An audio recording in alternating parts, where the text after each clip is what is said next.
صل على سيدنا ومولانا محمد. بسم اللہ الرحمن الرحیم.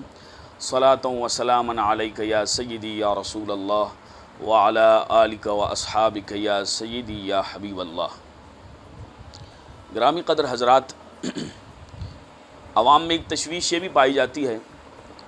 کہ اگر جماعت کھڑی ہو تو نمازی جب وضو کر کے آئے یا لیٹ آ جاتا ہے تو اب وہ نماز میں شامل کیسے ہو. تو اس میں یہ بات یاد رکھیں کہ سب سے پہلے جب آپ مسجد میں جائیں تو سب سے پہلے یہ دیکھیں کہ نماز میں چونکہ جماعت کھڑی ہے تو صفوں میں کون سی جانب جو ہے وہ خالی ہے. یعنی اگر کسی ایک شخص کی، ایک آدمی کی، ایک نمازی کی گنجائش ہے تو وہ دائیں جانب ہے یا بائیں جانب اس کو پورا کرے، کیونکہ صفوں کو دونوں جانب سے مکمل کرنا یہ واجب ہے. اور اگر صفوں میں کوئی گنجائش ہو کسی نمازی کی اور نمازی اس صف میں کھڑا نہ ہو اور ایک نمازی کی جگہ ویسے ہی خالی ہے اور پیچھے سے نئی صف شروع کی جائے تو یہ ترک واجب ہے. چونکہ ان کو مکمل کرنا واجب تھا، انہوں نے واجب کو ترک کیا، لہٰذا واجب کے ترک پہ یہ گناہگار ہوں گے. تو لہٰذا ان چیزوں کا خیال رکھا جائے کہ جب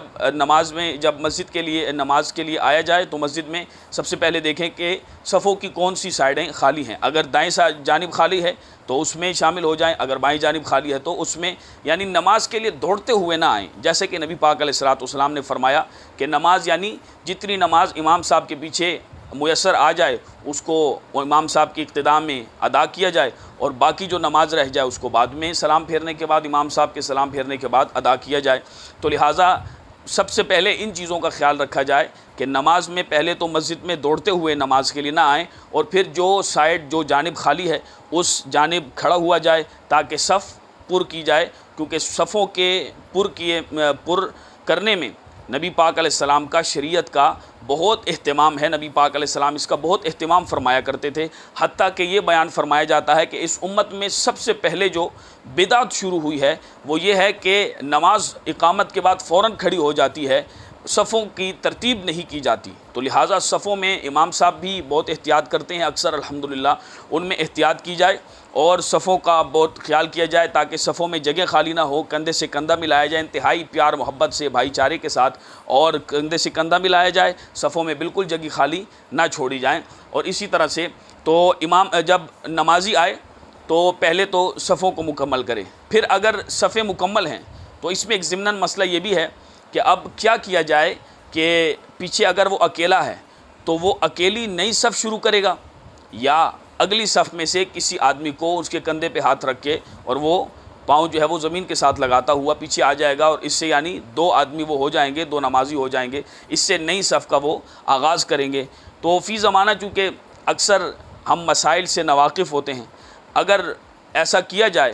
تو شاید کئی جگہ ایسا معاملہ ہوا بھی ہو کہ نمازی کو اگلی صف میں سے کونے سے اس کو اگر کندھے پہ ہاتھ رکھا جائے تو یقیناً اس کو معلوم ہو جائے گا کہ اگر وہ مسائل سے واقف ہوا کہ اب میں نے پیچھے جانا ہے اور پیچھے نمازی اکیلا ہے، لہٰذا ہم نے نئی صف کا آغاز کرنا ہے، تو اس صورت میں تو یہ بالکل درست اور جائز ہے. لیکن اگر لڑائی جھگڑے اور مسائل سے ناواقفی کی صورت ہو تو اس صورت میں پھر وہ اکیلا نمازی ہی نماز کو، یعنی دوسری صف کو شروع کر دے اور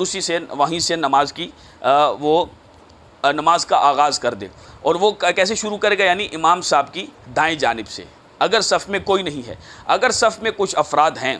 اور صف میں، یعنی پھر یہ دیکھے کہ کس میں، چونکہ جانے سے ہی یہ تمام چیزوں کا اندازہ ہو جاتا ہے، تفصیلات کو اس لیے بیان کیا جا رہا ہے تاکہ نماز میں شامل ہونے کا ایک طریقہ بھی معلوم ہو جائے اور امام صاحب کے ساتھ جماعت میں شامل کیسے ہونا ہے اس کو بھی آدمی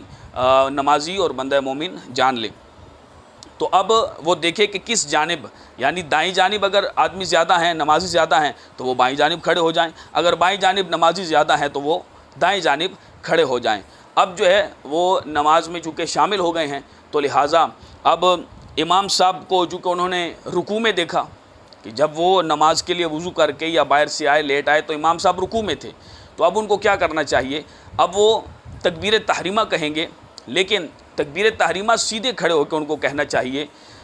تکبیر تحریمہ سیدھے کھڑے ہو کے جب کہیں گے اور اس میں کھڑے ہوں گے، انتہائی جو ہے وہ توقف کریں گے تھوڑا سا، اور رکوع میں چلے جائیں گے تو جب رکوع میں انہوں نے ایک مرتبہ سبحان ربی العظیم امام صاحب کی اقتداء میں پڑھ لی تو یقیناً ایک مرتبہ پڑھنا یہ فرض ہے اور 3 مرتبہ پڑھنا سنت ہے، تو لہٰذا انہوں نے رکعت پا لی۔ اس صورت میں ایک مسئلہ یہ بھی ذہن نشین فرمائیے کہ اگر چونکہ نماز میں تو قرات فرض ہے، تو جب قرات فرض ہے تو میں نے تو قرات ہی نہیں کی، مثال کے طور پہ اگر نمازی کہے میں نے تو قرات ہی نہیں کی اور امام صاحب کو میں نے رکوع میں ہی پایا تو میں رکوع میں ہی چلا گیا تکبیر تحریمہ کہتے ہوئے، تو اب چونکہ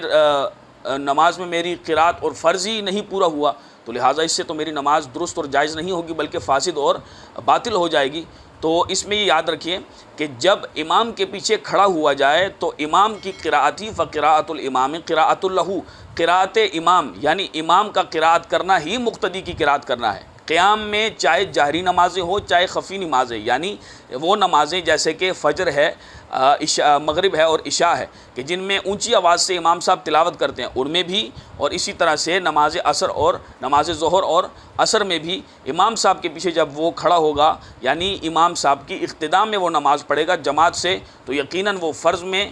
کچھ بھی نہیں پڑھے گا، قرات نہیں کرے گا، کیونکہ جو قرات امام ہے وہی کفایت کرے گی، کافی ہوگی مقتدی کی قرات کو۔ اللہ رب ذوالجلال ہم سب کو عمل کی توفیق نصیب فرمائے۔ اللہم صلی علی سیدنا و مولانا محمد